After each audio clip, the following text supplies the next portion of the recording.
Happy Wednesday, beautiful people! Pagkababa ko nga ay in-update ko na kaagad ang ating kalendaryo at si Daddy nga ay busy na kaagad sa kusina.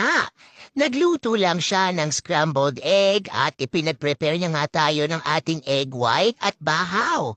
Ininit lang niya ang 2 piraso ng longganisa na inulam natin nung Saturday at ayan na nga si Daddy umaarte-arte pa at ayaw magpa-video. Bago nga tayo kumain ay naghula hoop muna si Mama para naman tayo ay pagpawisan at para na din sa ating rayuma sa likod. Wow, siopaw!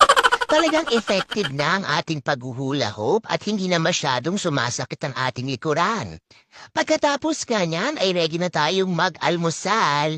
Ito na nga ang ating bahaw at white egg. Kaya naman, thank you so much ulit sa iyo, Daddy. Pinag-brew na din tayo ni Tatay ng ating black